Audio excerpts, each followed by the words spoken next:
Great. Next, we have our financial aid presentation. And so let me just get to that. And there we go. All right.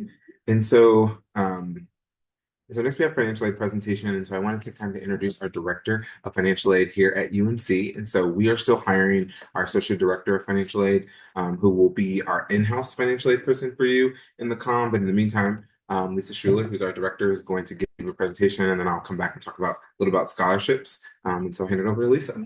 Absolutely. Well, welcome to UNC. So glad that you're here. I wish the weather was a little bit nicer, but it's how Colorado rolls, right? All right, so let's talk a little bit about financial aid. I'll answer any questions that you might have. First, I want to start with some background information so you understand what you're looking at, right? So the most important thing is how much is it going to cost you? So let's talk about tuition and fees. So it's going to be $55,000 regardless of your residency. So in-state, out-of-state, it's just a flat rate. That is for fall and for spring semester. You have annual fees for years 1, years 2 is $2,000, and then annual fee for years 3 and 4 is $1,000. So that's what you're going to owe UNC. That's what's going to be posted to your student bill. Of course, it's not all charged at once. You have half in fall, half in the spring.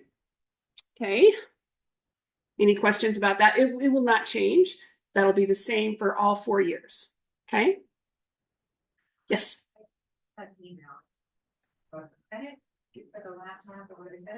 Yes, we will talk about that. That's a great question. Yep. And no, that's not part of that. That is just simply tuition and fees, but great question. All right. So the next thing that we want to look at is cost of attendance. Okay, so you understand how much it's going to cost you for tuition and fees. That's your direct cost, what you're going to owe to UNC. But you have other cost. Sometimes Fridays words are hard. Let's just put it that way.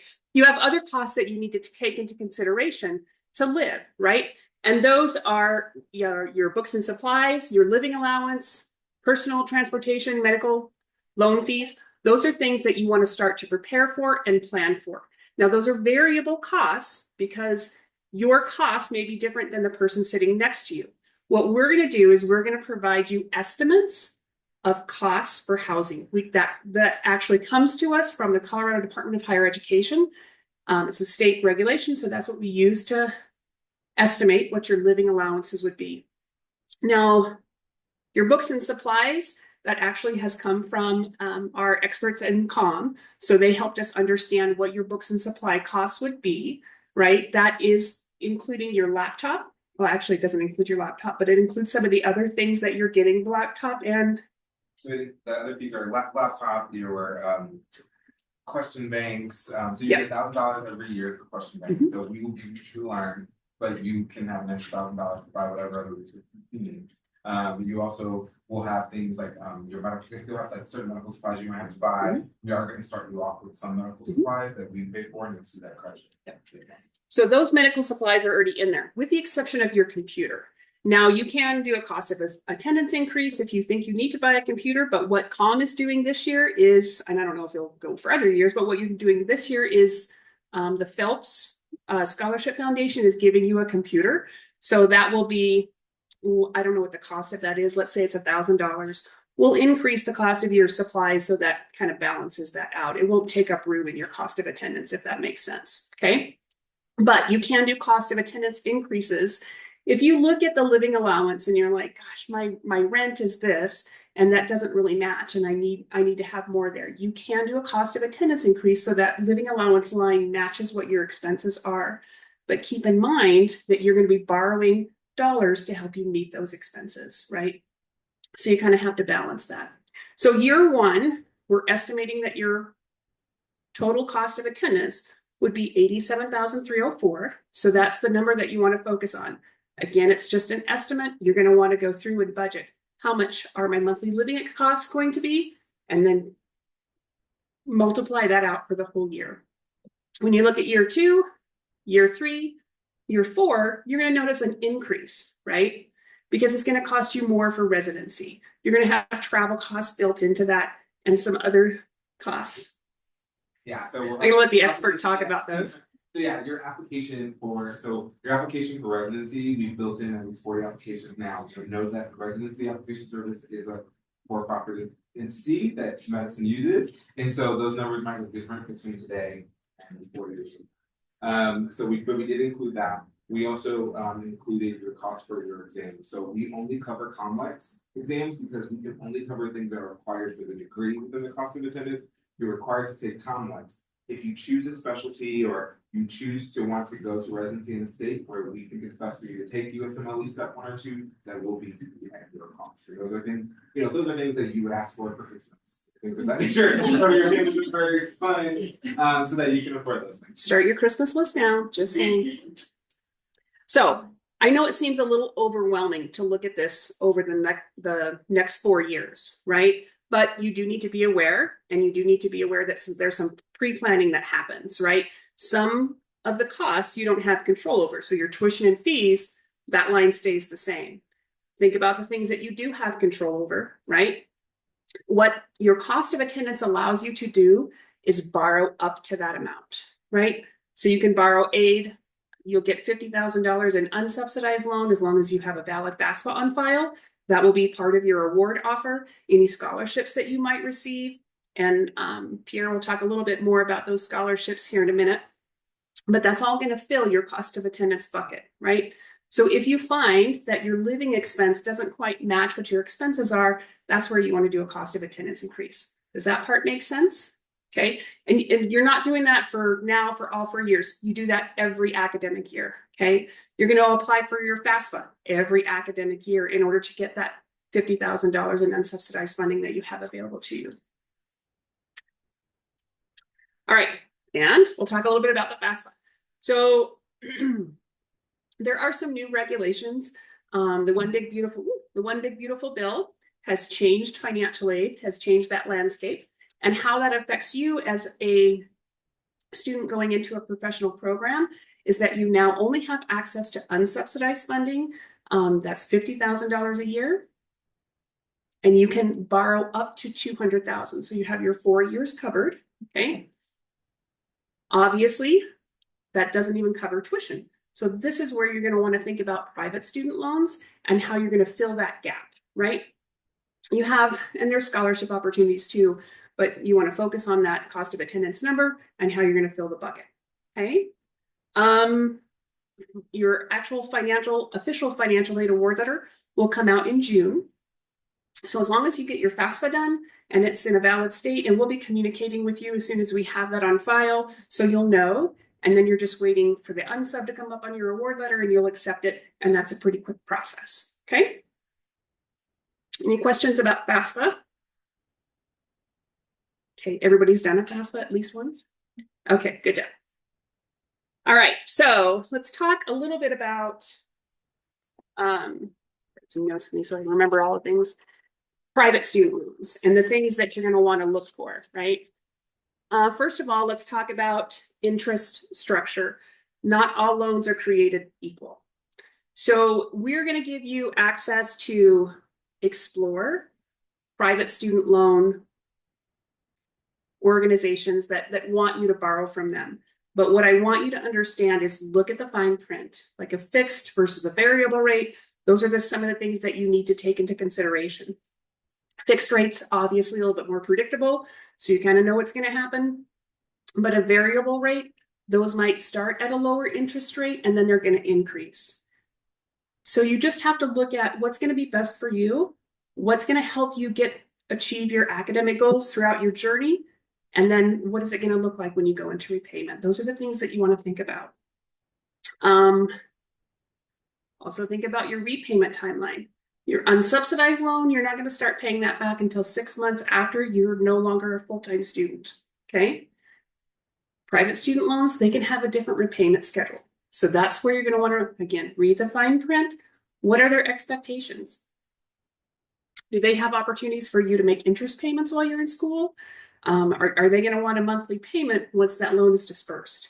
So those are some of the options that you're going to weigh, right? Your unsubsidized loan, you would have opportunity for deferment and forbearance. A lot of your private student loan companies don't have that option available to you. There are some, but you might have a higher interest rate in order to get that benefit, right? So those are some of the things that you want to look at. There are some residency option loans, and you'll be able to see that when you go into what we call Select. That's the platform that we use to show you different lenders and what their offers are. And you can get to that from the COM website. Total cost of borrowing is not just your rate. So you need to look at what's going to happen over the lifetime of that loan, right? What's going to be the interest plus your principal balance. If you can keep up with the interest payments while you're in school, your principal balance stays the same. So you're kind of controlling what that principal balance looks like. But you may not be able to do that if you don't have the resources. So that's where you have to start adding things up. What's my total cost going to be in the end? And kind of talked about the loss of borrower protections. Again, there are some lenders out there that have some of those options. You just want to make sure that you know what those options are and what loans don't offer those options. The other thing about private student loans is that they often require a cosigner. So your cosigner, it isn't just a loan for you, it's a loan for them as well. Even though they're not required to make the payments, it still goes on their credit. There may be opportunities for you to release that cosigner after so many years of payments. Again, that's the fine print. You want to read that and understand what the opportunities are if you're asking a friend or family member to be a cosigner. All right. Any questions about private student loans? Yes.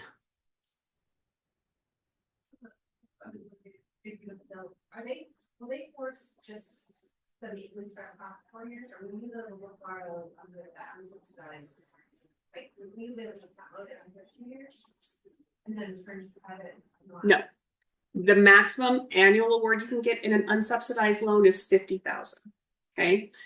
You can choose to only borrow $40,000, and then that ticks off your lifetime aggregate.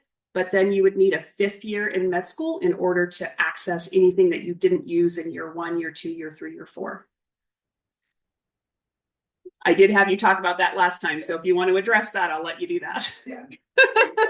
So yeah, sometimes students will take a 5th year of medical school, and that's something that why we built in our student success committee and things, because taking a 5th year now has a lot more consequences than it did today. But if it's starting July 1, it will have much more consequences for you. And so those are things that you really want to think about as you are, and we are trying to safeguard you from having to, because if you use all of your federal aid and you have to take a 5th year for whatever reason, sometimes it's medical, sometimes it's personal, that we try our best not to have it happen, that will have to be covered only in private loans, which will be at a lot higher interest rate. And so those are things that you want to keep. We really want you to finish in 4 years. You have up to 6 years to finish the program, but it is something that if you get into the 5th and 6 years, those are going to be under your private. Yep. So again, it's all about planning, right? You're going to look at your cost of attendance. What resources do I have available to me now? What resources does the federal government offer me? And what resources do I need to go searching for? Scholarships, private student loans. It's really not about avoiding borrowing, unless you have won the lottery, those types of things, what you're going to need to do in order to meet the cost of attendance needs that you have. So it's about wisely borrowing and understanding what your commitments are. Yes.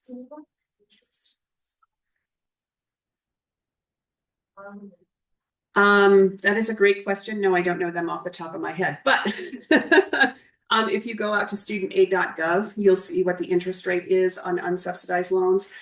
I want to say it's 6 something. They'll come out July 1st for the loans that you will be borrowing. They change every July. It is a fixed rate, right? So that's the rate that your loan is going to be once you have that loan is originated and dispersed. So I believe it's 6% right now. I could be wrong. You'd think I would know that, but some numbers just don't stick in my head. So that's where you would go, studentaid.gov, and you can look at loan interest rates, and they'll show you, and you're looking for the unsubsidized loan. So it's a great question. All right. Yes. Oh, sorry. So is FAFSA loan disbursement handled in like a student school account that Yes. if the tuition is like pulled Yep. from that and then the rest is just provided. That is a really great question. So this is how it works. Once you are an admitted student, you're going to have a student account. To that account, the bursar's office is going to post any tuition and fees that is required for you to be in your program based on your enrollment. Okay. Once we start dispersing financial aid, which will be, what is the start date? The start date is for classes is July 27th. July 27th, so it'll be the week before. As long as you don't have any unmet requirements, you have a valid FAFSA on file, your unsubsidized loan will disperse to your student account, and that will pay any tuition and fees that you have outstanding. If you have a private student loan, depending on when that was certified and originated, so when you applied for it, when we get the notification, we certify it, usually takes about 14 days, then that will disperse to your account. Any balance above what your tuition and fees are is refunded to you as a refund to help you pay for cost of living, supplies, and all of those things. Make sense? Yeah. Yes. You the person I talked to about credit benefits. You would actually speak to the registrar's office. They coordinate, they are our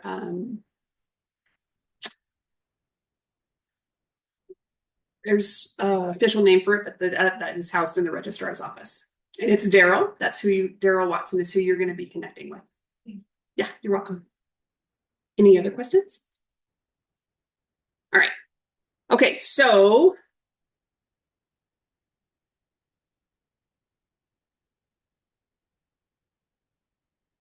private student loans, usually income-driven repayment or public student loan forgiveness with most private loans is not available to you. But public student loan forgiveness would be available if somebody wants to knock on some wood. If you're paying attention to anything that's happening in Congress, should be available to you for your unsubsidized loan. Less flexible deferment, forbearance options we've kind of talked about. There's also a credit underwriting process that goes through. As I just mentioned, when you apply for the private student loan, it comes to us. We have to certify your cost of attendance. Then it kind of goes back to your lender for you to do some additional paperwork, and then it comes back to us, and then that's when it's dispersed for you. So plan early. You can start applying for those student loans because you have an idea of what your cost of attendance is going to be. If you ask for a $90,000 loan, we're going to reduce that to fit into your cost of attendance, right? Because you can't borrow above that amount unless you do a cost of attendance increase in order to bump up that number. Okay. Where would you do set cost of attendance to increase? Like who do we call? Yep. There'll be a link on the website. It's on the comments. Okay, it is on the COM. It is on the COM website. So you just click that link. It'll take you to the cost of attendance increase process. And then that will just flow through financial aid. You'll get notification in your bare email that it's completed, and you'll be able to see your cost of attendance on your financial aid award letter. Yeah. All right.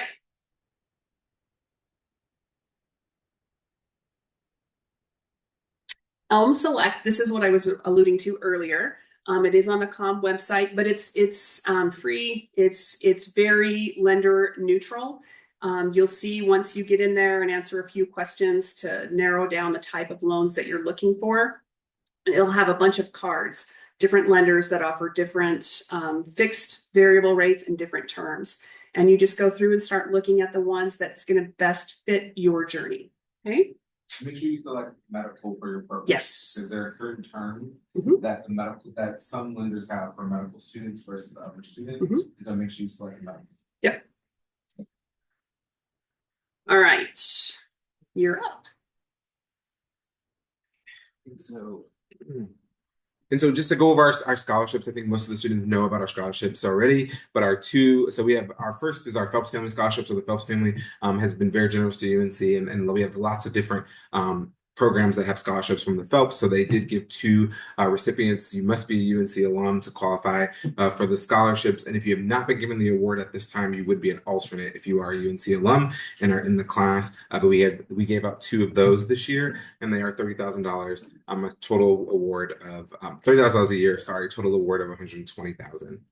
The other scholarships that we have is our Dean's Award Scholarship. So those were given at the time of admissions. And so these are merit-based scholarships, okay? And so anyone who is accepted in the class right now is also an alternate for a Dean's Award Scholarship. So as the class and as people make their decisions, you could be bumped up to be, a Dean's Award recipient. And this is strictly looking at your academic merit, okay? And so this is a merit-based scholarship. I would tell you that right now, our Dean's Award scholars have at least a 509 MCAT and at least a 3.5 GPA, okay? And I say that just so to be transparent. If you feel like you're not close to that, there may not be a chance that you're going to get this award, but this is a $10,000 per year, $40,000 total award, and we gave out 30 of those to the 81 students that are currently in the class, okay? And then everyone else is an alternate, and as people, as it fluctuates, that MCAT minimum may drop, right? And so then you may fall into that group that could be eligible in that 30. Okay. The next piece is you do have a free laptop. And so as you mentioned, the Phelps family, they actually did donate laptops and medical supplies. And so you'll see that on your financial aid award letter as a credit to you. And like she said, it does increase kind of that cost. And so we're going to add that as a credit, and you'll see that on your financial aid award. And so for the medical supplies, right now it's a little like $850 is what the credit might be for that. And then on orientation, we actually have the provider for the medical supplies coming, so you can pick what supplies you want. And so you'll go into a store, like you actually get to try out the materials. You'll go into the store, we have a Canvas shell, then you'll go in to Canvas, you'll pick out what medical supplies you want. It'll be zero, like to you, you order it, and then it'll come in within, before your first, I think it's the first 3 weeks you'll have to get that in before you need them in your courses, okay? We also will give you a laptop on day one of orientation. And so on day one of orientation, you will receive your laptop. We'll have things, we actually have a lot of things that we're going to give you as a comm, and then you're going to go over to IT.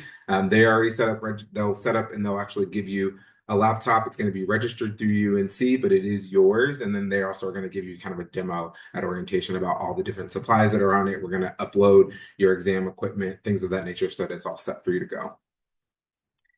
And that'll also be a credit on your financial aid award letter. We do have institutional scholarships, and so that's why you all got the email about pre-matriculation and where we are with our pre-matriculation checklist. So by May 3rd, we will start that pre-matriculation checklist. So you'll have access to your Bear ID number. That'll be in the pre-matriculation checklist. You also have access to your email. You want to go in and start getting those things set up, so then you can actually apply for these scholarships, okay? And that's also on our UNC Com Financial Aid website. The priority deadline for the institutional scholarships is June 1. So you still have about a month to apply for those. And as a UNC student, you're eligible for those. So they're not cutting those off to the medical students. So you just apply like everyone else.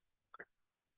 And then the last is external scholarships. We will have the military health professions program come and speak to you at orientation. So we're going to have the Air Force, Army, and Navy come speak about their programs. All right. It's something that I think is a really good way to get your medical education paid for. And I'm a big believer that medical school should be free because people are sick and dying. But that's not the model in the United States, and that's just where we are. There are other countries where they get free medical education.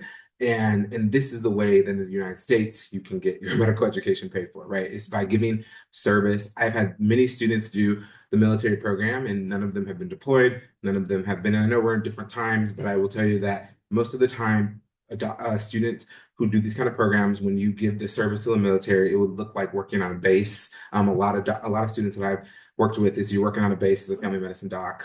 It also gives you a lot more access to internships in the summer. And so I've had students do this program who are interested in ortho and things of that nature, and they have an automatic in, and they're not fighting with the other students to get into John Hopkins ortho summer program or this summer program, right? You actually have that in, and you're getting trained. A lot of doctors are trained through the military, and they give their service and then they're done. Okay, so there's something to know, and you'll get to ask all those questions about the military program. But I know that with this increase in private loans and everyone's with the fear, and it's a really valid fear of these high interest rates, the military is a great way to give service, and so they will come talk about that. And I think it's one of the best ways to get it paid for. ACOM is another option, and so if you go to the ACOM website, they do have scholarships for because we are a pre-accredited medical school. You are eligible to apply for both the military and the ACOM scholarship. So I also want to make that known. I've had a couple students say that recruiters have told them they're not eligible. we've checked the regulations. I've talked to the recruiter. So if any recruiter is telling you that you're not eligible for the military program because we're a new medical school, please notify me so I can have that conversation with them, because we are eligible, and so they should be able to wrap you in the program. Next, I want to talk about the WMC First program. And so this is a program for all medical students. So once you are a medical student, you'll get access to two really important resources that our office will help you get access to. And so first is you will get access to Careers in Medicine. And that is a website that you will get access to that talks to you about the career advising process. Think of it as if you've ever used ONET for career, it's kind of like your ONET for medical students. And so it's going to give you specialty profiles. It's going to tell you kind of, expected costs, expected annual incomes, information about job satisfaction in the specialties. And so you'll have access to that. And then the second is First. And First is a really important resource for medical students. It has a lot of great resources that really help you figure out how you're going to pay your loans back, what loans. It gives you a lot of loan education. There's webinars.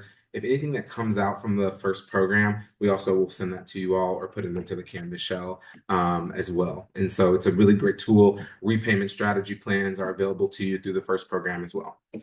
How up to date is the First program with all the changes that are now being made since Yeah, it's up to date. So this is a program. Yeah, this program is owned by the WMC. They have to keep it up to date because things change, and so they're the provider of the MCAT, just like the MCAT stays up to date. And so it's up to date. They always keep it up to date. I think with the new, with the regulations that go into effect in July, they're already kind of preemptively talking about those things, and then in July, when it's for sure, they will probably add more content as we know how that looks.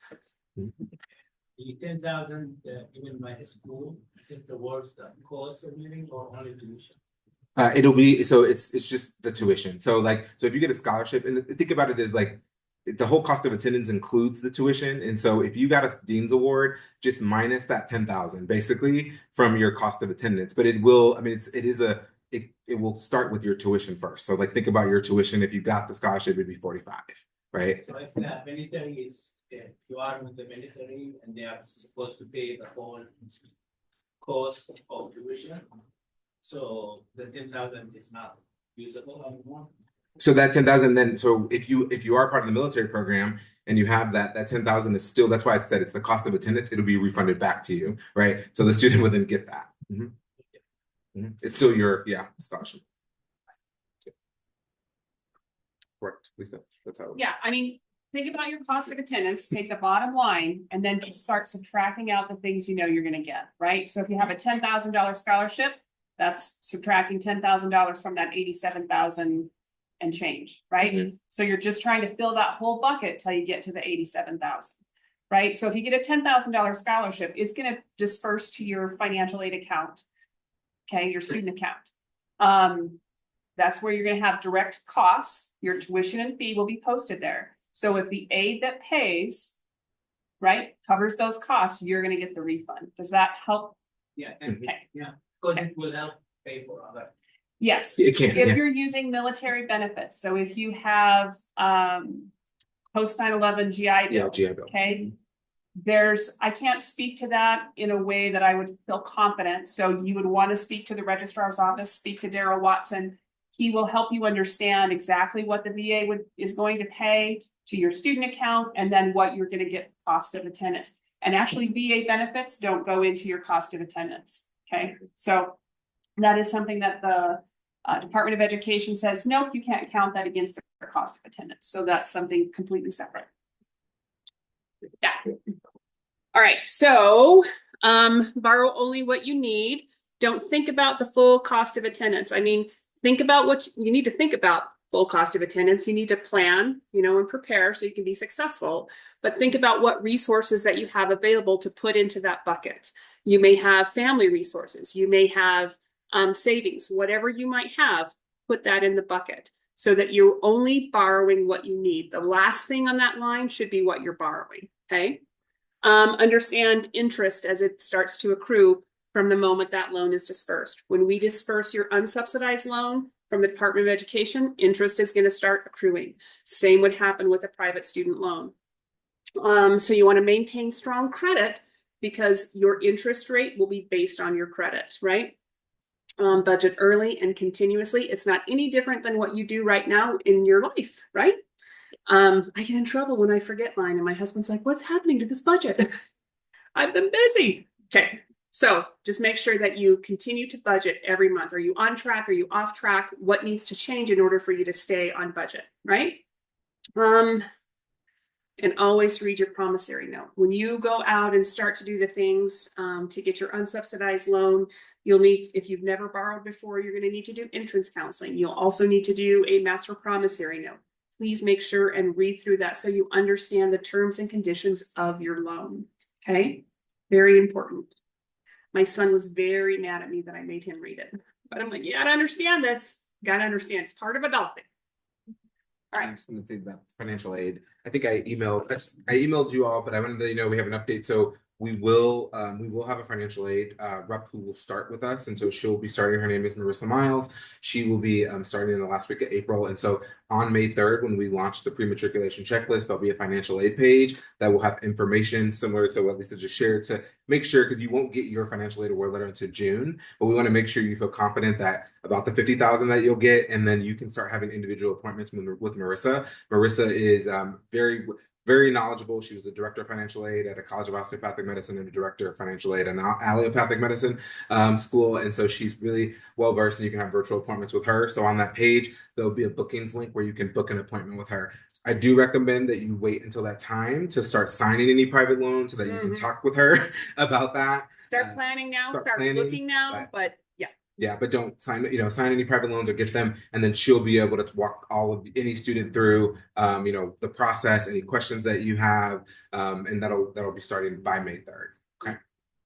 One of the things that you'll need to do, or that you'll have the opportunity to do when you get your Bear ID and you're authenticating your account, you'll be asked to provide your social security number.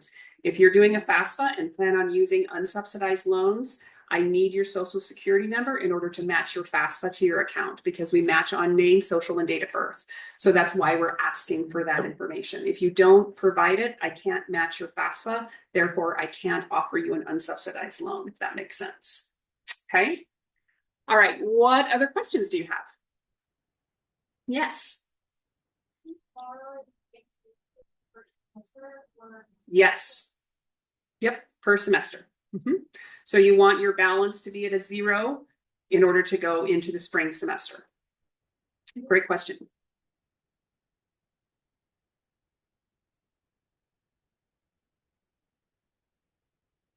All right, you guys got it down. Yeah.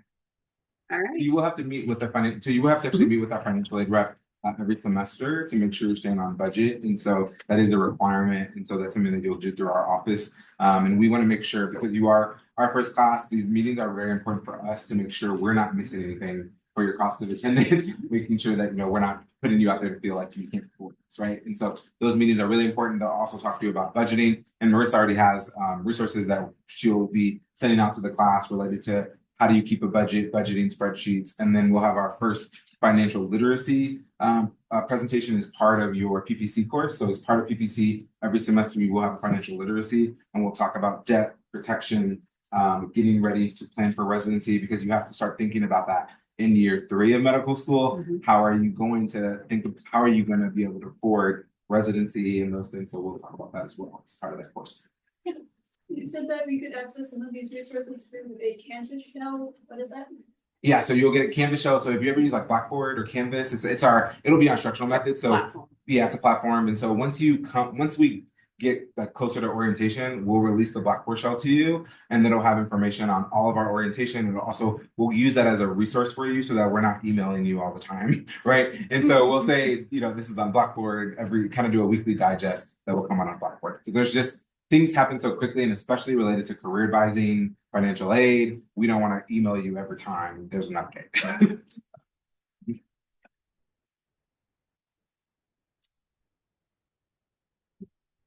All right. Well, thank you guys. Enjoy the rest of your day.